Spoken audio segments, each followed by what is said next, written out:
नमस्कार, संयुक्त आज के बुलेटिन में आपका स्वागत है। मैं हूं सीमा झा। नजर डालते हैं आज के प्रमुख खबर पर। बुधवार को बहादुरपुर एवं जाले थाना क्षेत्र के करीब 8 अपराधियों को पुलिस ने धर दबोचा। इस संबंध में दरभंगा सिटी एसपी योगेंद्र कुमार ने प्रेस वार्ता कर जानकारी देते हुए कहा कि ये अपराधी कई डकैती कांड में शामिल हैं, जिनसे पूछताछ जारी है। इनसे कई कांडों की उद्भेदन होने की संभावना है। दरभंगा के कुछ क्षेत्रों में लूट एवं डकैती कांड के अभियुक्तों की पुलिस ने गुप्त सूचना के आधार पर हथियारों के साथ गिरफ्तार किया। इस संबंध में दरभंगा के सिटी एसपी योगेंद्र कुमार ने मिथिला मंच को बताते हुए कहा कि बहादुरपुर थाना क्षेत्र में 2 अपराध में जो घटना को अंजाम दे सकते हैं, कई घटनाएं हो चुकी है। सत्यापन के लिए आवश्यक इस मौके पर पुलिस वाहन के साथ अपराधी भागने लगे। अपराधियों के पास से चीन के अभियुक्त विशाल चुका है और विशाल को पुलिस ने गिरफ्तार कर लिया है। वहीं दूसरी तरफ जाले थाना क्षेत्र में रात्रि गश्ती के दौरान गुप्त सूचना मिली कि सुभाष चौक वार्ड नंबर 13 के पास 5-6 की संख्या में अपराधी हथियार के साथ एकत्रित हो रहे हैं, जो बड़ी घटना को अंजाम दे सकते हैं। किस कांडों में ये लोग योजना बना रहे हैं? आज अर्ली मॉर्निंग जाले थाना अंतर्गत 5 अपराधियों की गिरफ्तारी हुई है। अपराध की योजना बनाते हुए पुलिस की जो गश्ती है वो अपने नॉर्मल रूटीन से जारी थी वहाँ पे, तभी इन लोग का सस्पेक्टेड मूवमेंट देखा। इनको जब कॉल किया गया, इनको जब रोका गया तो इन्होंने भागने का प्रयास किया। पुलिस ने इनको अरेस्ट किया। बाद में जब इनकी तलाशी ली गई है तो इनके पास से 7.65 mm की 2 ऑटोमेटिक लोडेड पिस्टल्स मिली है, 2 मैगजीन के साथ में। 7.65 mm का एक जिंदा कारतूस मिला है। 2 डिस्कवर मोटरसाइकिल मिली इनके पास चोरी की। 2 मोबाइल मिले हैं और इनके पास से एक बांस का रॉड जैसा चीज़ मिला है। पूछताछ में इन लोग ने ये बताया कि जब भी ये लूटपाट करने जाते थे, जैसे कोई स्कॉर्पियो जा रही है, यदि वो रुकती नहीं थी तो ये लोग उस डंडे से उसके शीशे पे मारते थे, क्षतिग्रस्त कर देते थे। तो ये इनका मॉडस ऑपरेंडी था लूटपाट की घटनाएं करने में। इसके अलावा जब बाकी हमने छानबीन करी तो पता चला कि इनका एक आपराधिक इतिहास भी है। छानबीन में ये बात आई है कि इनका सीतामढ़ी में नागपुर थाना अंतर्गत इन्होंने कुछ टाइम पहले वहाँ पे एक ग्रामीण बैंक है, गैस कटर के माध्यम से वहाँ पे इन्होंने उसको तोड़ करके चोरी करने की वहाँ निश्चित ही बात है। ये लोग हथियार लेके चल रहे थे, हाथ में इनका रॉड था जिससे कि वाहन को ये क्षतिग्रस्त करके रोकते थे। तो निश्चित से ही बात है कि इतने सारे लोग मिलकर यहाँ पे कोई बड़ी लूट की या डकैती की घटना अंजाम देने के लिए ही आए होंगे। लेकिन पुलिस की जो टीम है, गश्ती टीम ने अच्छा काम किया और टीम में शामिल सभी लोग को हम लोग पुरस्कृत करेंगे। इसमें इसने कुछ चीज़ें बताई हैं, हमें हथियारों के बारे में बताया है और ये रिसेंटली क्या क्राइम करने जा रहे थे उसके बारे में भी चीज़ें आई हैं, बट वो अनुसंधान का पार्ट है। हम लोगों ने टीम बना दी है, हम उसको भी जल्दी इन्वेस्टिगेट करेंगे। वहीं सूचना मिलते ही जाले थाना पुलिस को देखते ही मोटरसाइकिल डिस्कवर छोड़कर भागने लगे, जिसे पुलिस पदाधिकारी के द्वारा पीछा कर उसे गिरफ्तार किया गया, जिनमें राजीव मिश्रा, राजा कुमार, सुबोध कुमार सहनी एवं सिस्टम कुमार सहित कई अपराधियों को गिरफ्तार किया गया। इनमें से कई अपराधियों का आपराधिक इतिहास काफी पुराना है। इनके पास से हथियार भी बरामद किया गया है। मॉर्निंग बहादुरपुर थाना अंतर्गत थाने की जो गश्ती है वो अपने काम पे जा रही थी, तो वहाँ पे 2 सस्पेक्टेड लोग मिले, उनको चेस किया गया, उनको अरेस्ट किया गया। तलाशी में दोनों के पास से एक देसी कट्टा मिला जो कि लोडेड था और इसके साथ में 8 mm के 2 जिंदा कारतूस मिले। पूछताछ में इन्होंने काफ़ी चीज़ें बताई हैं कि उनको हथियार कहाँ से मिला है और ये निश्चित ही कोई अपराध की घटना किसी न किसी के साथ करने जा रहे थे, तो उसको रोक लिया गया। इसके अलावा जब पता किया गया तो इनका आपराधिक इतिहास भी मिला है। लहरिया सराय बेता थाना कांड संख्या 1 दर्ज है और भी इसमें आसपास के जिलों में जो केसेस दर्ज होंगे उनके बारे में हम लोग पता कर रहे हैं और इनके मोबाइल फ़ोन से और इनसे पूछताछ से काफ़ी जानकारी मिली है कि अगर इस टाइप का हथियार लेके, लोडेड पिस्टल लेके कोई जा रहा है तो राह में जो कोई भी मिलेगा, जो कोई भी गाड़ी या जो कोई व्यक्ति मिलेगा उसको ये लूटेंगे, ये कहीं भी कुछ भी डकैती भी कर सकते हैं। इसके अलावा ये ज़रूरी है कि अनुसंधान में जो भी चीज़ें आई हैं उसको हम लोग पूरा इन्वेस्टिगेट करें, तो उसको भी हम लोग जल्दी कर लेंगे। और इसमें बहादुरपुर थाना की जो गश्ती गाड़ी है, जो उसमें ऑफिसर थे, उन्होंने अच्छा काम किया है। हम लोग जो काफ़ी लंबे समय से गश्ती को, थाने की जो गश्ती होती है उसको और इफेक्टिव और प्रभावशाली बनाने के लिए लगातार निर्देश दे रहे हैं। रात को हम लोग स्वयं भी निकलते हैं, तो इन लोग ने जैसा इनसे एक अपेक्षा होती। वहीं इन लोगों के लिए ना तो राहत रहने के लिए आशियाना है और ना ही कुछ बचा हुआ है। यहाँ तक कि दाने दाने के लिए ये लोग मोहताज हो चुके हैं और इन लोगों को जिलाधिकारी ने बाढ़ की चपेट से बचाया है। बताते चले कि पड़ोसी राष्ट्र नेपाल के बेराज फाटक खोलने की वजह से हर वर्ष उत्तर बिहार बाढ़ से त्राहिमाम मचा रहता है। वहीं बाढ़ पीड़ित की सुनिए ये क्या कहते हैं। इस संबंध में मोहन राय ने पूरी जानकारी प्रदान की। तिरपाल चाहिए, तिरपाल चाहिए, खाने के लिए राहत चाहिए फिलहाल में, और तो नहीं कुछ चाहिए। बच्चे उच्चे जो भी बताइए क्या आपको जरूरी है? हम लोग को तो चाहे खाने की दिक्कत है और क्या कहता है रहने के लिए चाहे तिरपाल चाहिए हम लोग। कुछ नहीं है अभी सरकारी सबसे ज्यादा समस्या है यहाँ पर। क्या अभी क्षणिक में सुविधा होना चाहिए? अरे खाने पीने का रहने का व्यवस्था हो जाए तो होएगा ना। कौन सी जगह हुआ ये गढ़िया हुआ, नरवार गढ़िया। हम लोग कुछ समस्या तो बहुत खराब चल रहा है। हम लोग कुछ नहीं, पानी में रहना पड़ता है। पानी के अलावा घर गिर गया, कुछ नहीं है। पंडित मिला में कुछ मिला, ये क्या करेंगे? कुछ खाने पीने का सामान कुछ नहीं मिला। मधुबनी जिले में प्रलयकारी बाढ़ से तबाही पहले से कम दिखने लगा है, क्योंकि क्षेत्रों में पानी जैसे ही कम हुआ है वही भूख प्यास से त्राहिमाम लोग और सड़क पर उतरकर अपना जीवन यापन व घर बसाने के प्रयास कर रहे हैं। वही दूसरी तरफ सरकार की ओर से भी कई जगह पर राहत के लिए कम्युनिटी किचन केंद्र की व्यवस्था की गई है। वही इस वीडियो के माध्यम से आप देख सकते हैं कि सुबह के करीब 7 बजने वाला ही है और राहत सामग्री प्राप्त करने के लिए बच्चे से बूढ़े तक कितने परेशान नजर आ रहे हैं। सरकार के साथ साथ अब राजनीतिक दल के सदस्य भी बाढ़ पीड़ित के सहयोग के लिए आगे दिख रहे हैं। यह समय वाकई में मिलजुल कर पीड़ित व्यक्ति को सहयोग के लिए है। इस समय में जो आगे आकर जनता के साथ दिखेंगे उसके दिल में जनता का दुआ निश्चित लगेगा। इस संबंध में जिला परिषद विधायक एवं मधुबनी जिले के पंडौल के सीओ ने पूरी जानकारी प्रदान की। दो टाइम का खाना है और मेरे द्वारा पॉलिथीन सीट और चूड़ा सूखा राशन की व्यवस्था फुल व्यवस्था कर दी गई है। जिनको शिविर में रहना है वो खाएं, यहाँ कोई दिक्कत नहीं है। और जिनको अगर लगता है कि घर मेरा आ गया है, पानी से निकल गया, वहाँ भी रह सकते हैं, उनको भी पॉलिथीन सीट हम दे रहे हैं। हम लोग पार्टी और माननीय विधायक समीर कुमार महासेठ जी के निर्देश पे हम सभी कार्यकर्ता एज ए विधायक प्रतिनिधि के रूप में कल हम लोगों ने बिरोल में जो यहाँ विस्थापित लोगों के लिए कैंप बना था, वहाँ भी 2 किलो चूड़ा गुड़ और ये तुरंत में जो सुविधा हम लोग से हो सका वहाँ तक जाकर के हम लोगों ने मुहैया कराया है।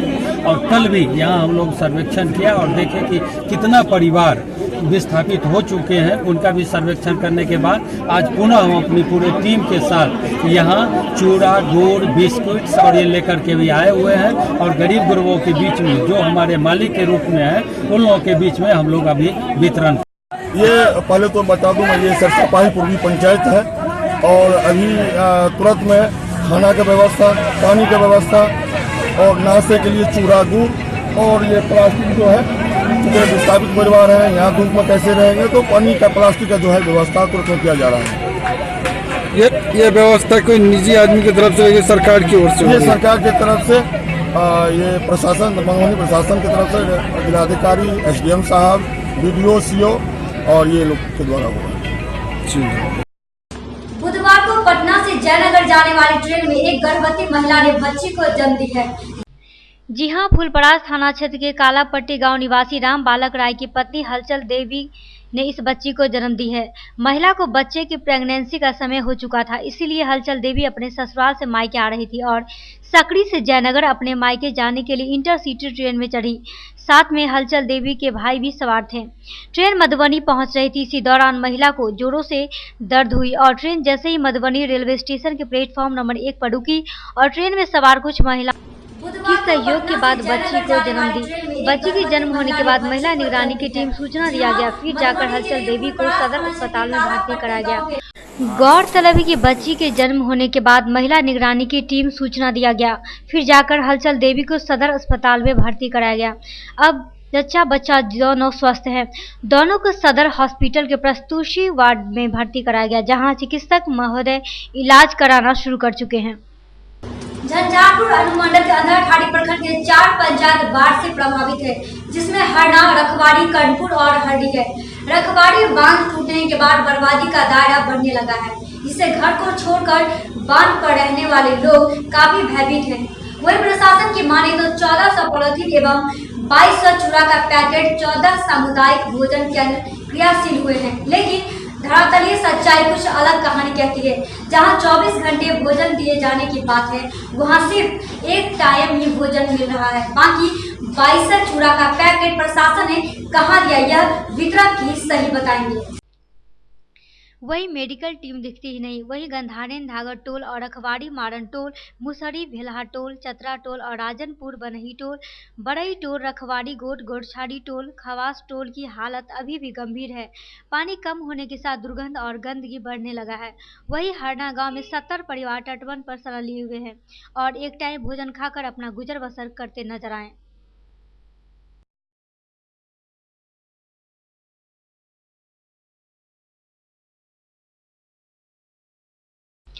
वहीं दूसरी तरफ सरकारी स्कूल में बन रहा एक टाइम का भोजन तटबंध टूटने की जगह पर सभी का ध्यान है, लेकिन विपस्थितियों की परेशानियों और तबाही कब दिखेगा लोगों को, यह दर्द है हरना गांव के 70 परिवार का जो 5 दिनों से पन्नी के नीचे तटबंध पर रहे हैं। इनका घर नदी की तरफ कमला तटबंध किनारे है। पानी ज्यादा होते ही घर गीले और लोग जैसे तैसे तटबंध पर पहुंचे। प्रशासन की नजरों से ओझल जिंदगी जी रहे लोगों को अब तक कुछ पॉलीथीन और एक समय का भोजन 2 दिनों से मिल रहा है। गांव के उत्क्रमित मध्य विद्यालय उर्दू में रसोईया और शिक्षक द्वारा सामुदायिक भोजन सिर्फ दिन में ही बनाया जाता है। तटबंध पर रह रहे मुजीबुर रहमान सहित कई लोगों ने कहा कि गांव के नौजवान लोग 24 घंटे में एक बार ही भोजन कर रहे जाते हैं, मगर बच्चे तो बिलबिलाते न लगते हैं। निजी लोग भी पहुंचकर कुछ राहत दी है, जिससे दिन से रात कट रही है। वह अंदर ठाड़ी सीओ विष्णुदेव सिंह एक टाइम भोजन की बात को खारिज कर प्रखंड में चलाए गए राहत कार्य की जानकारी देने के लिए पूरी जानकारी दी। सीओ का कहना है कि हमारे प्रखंड में 4 पंचायत प्रभावित है, जिसमें 1400 पॉलीथीन और 2200 चूरा पैकेट मेडिकल टीम और 14 सामुदायिक भोजन केंद्र चलाए जा रहे हैं।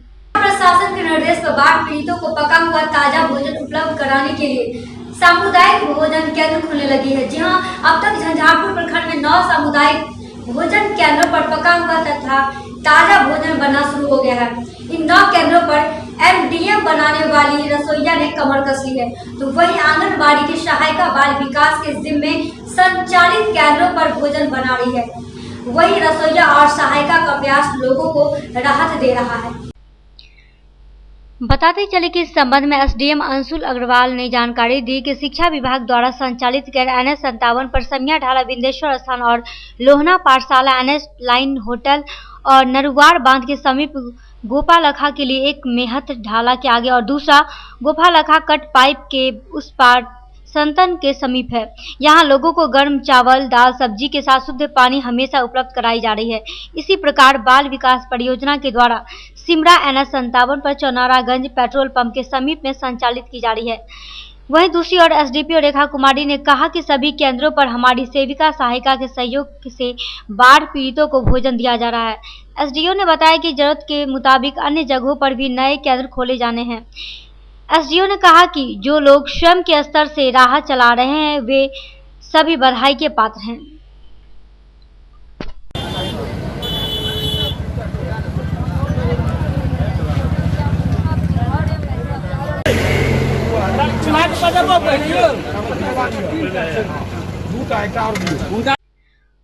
उत्तर बिहार के कई जिले प्रलयकारी बाढ़ की चपेट में त्राहिमाम कर रहे हैं। चारों तरफ हाहाकार मचा हुआ है। लोग भयभीत हैं कि कब किस ओर से कौन सी अप्रिय घटना सुनने में आ जाए।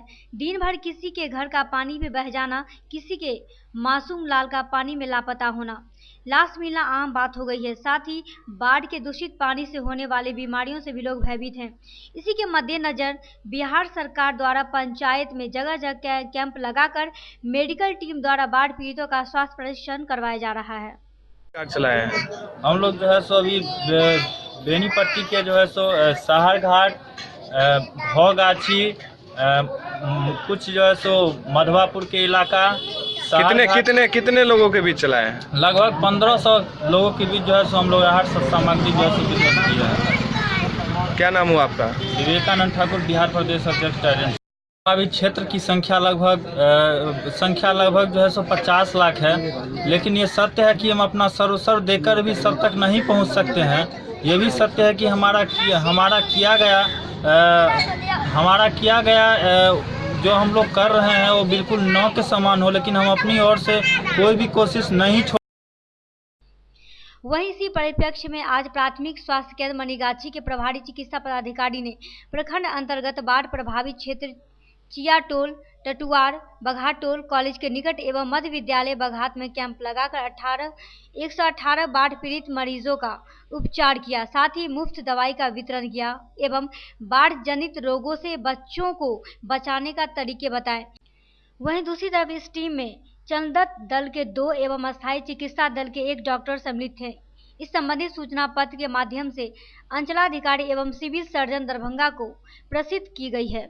सामाजिक संगठन ट्राइडेंट सेवा के तत्वाधान में प्रखंड के विभिन्न गांवों में बाढ़ पीड़ितों के बीच राहत सामग्री का वितरण किया गया।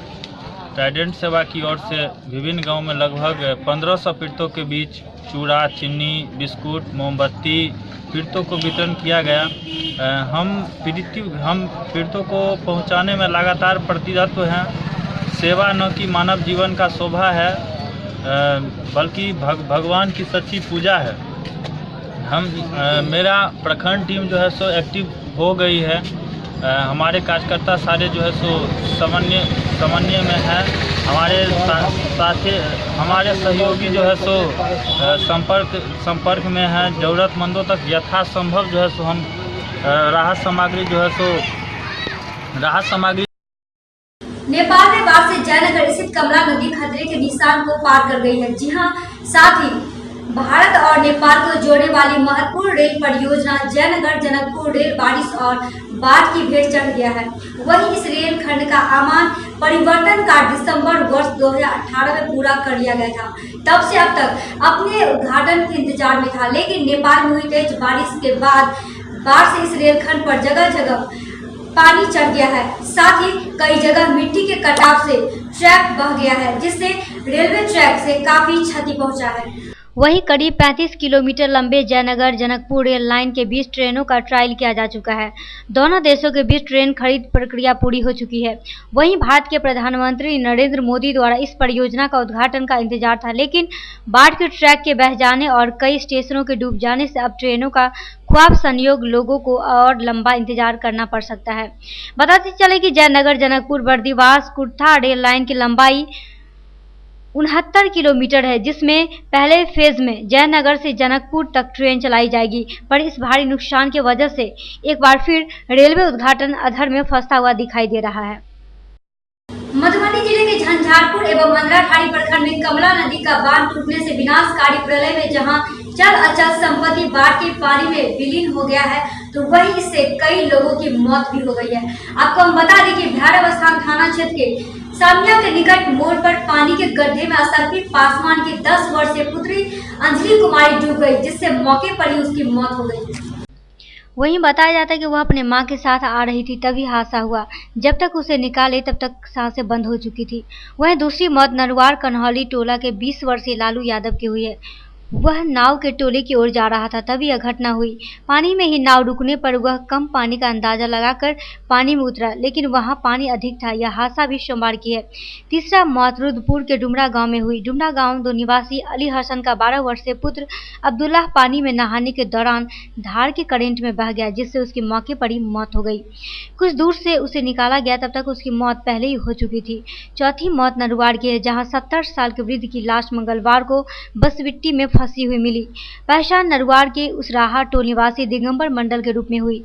पानी कम होने के बाद शव को लोगों ने देखा। नरवाड़ पंचायत मुखिया प्रतिनिधि राघव झा ने कहा कि अभी भी गांव के 12 लोगों का पता नहीं लग पा रहा है और छानबीन की जा रही है लगातार।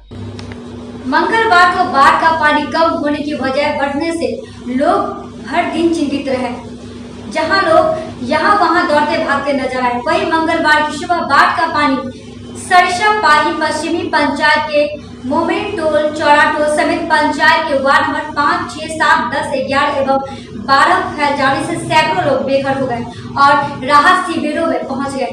शाम होते ही वार्ड नंबर 13 एवं 14 के दर्जनों घरों में बाढ़ का पानी प्रवेश कर चुका था। वहीं रागी MLS कॉलेज पर बड़े राहत शिविर में रह रहे लगभग 300 लोगों को भोजन नहीं मिलने से लोग आक्रोशित हो गए। आक्रोशित लोगों ने कॉलेज के मुख्य सड़क को जाम करते हुए जमकर विरोध प्रदर्शन किया।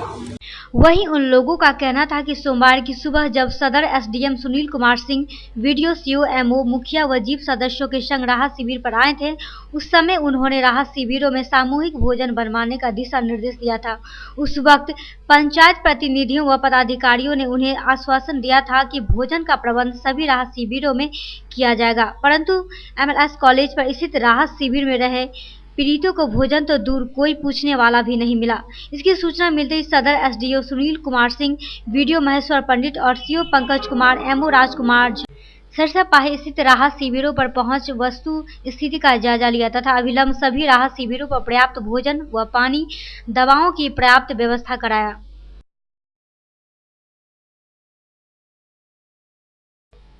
बताते चले कि पाही, पलाक, मुसहरी, पंचायत भवन, बिट्ठो मध्य विद्यालय समेत सभी राहत शिविरों पर भोजन बनवाया गया तथा सभी पीड़ितों को भोजन दिया गया। तेज धूप में NH57 पर रह रहे सैकड़ों परिवार धूप और गर्मी से बेचैन थे। यह देखकर सदर एसडीओ ने सभी पीड़ित परिवारों के लिए तिरपाल की व्यवस्था करवाई। उन्होंने तब तक सभी राहत शिविरों में पीड़ित परिजनों के लिए भोजन बनवाने का निर्देश दिया है जब तक बाढ़ रूपी आपदा टल नहीं जाती। सरसापाही पश्चिमी के मुखिया राम बहादुर चौधरी, पूर्व मुखिया केदारनाथ झा, उप सरपंच विनोद झा, जीप सदस्य रमन जी चौधरी, जदयू प्रखंड अध्यक्ष उपेंद्र झा सहित कई लोगों ने लगातार राहत शिविरों तक हर संभव सुविधाएं उपलब्ध कराने में लगे हुए हैं। वहीं बाढ़ के पानी में कोई कमी नहीं हुई थी। सलेमपुर व बिरौल में भी पीड़ितों के लिए लगातार राहत शिविरों में भोजन की व्यवस्था की जा रही है।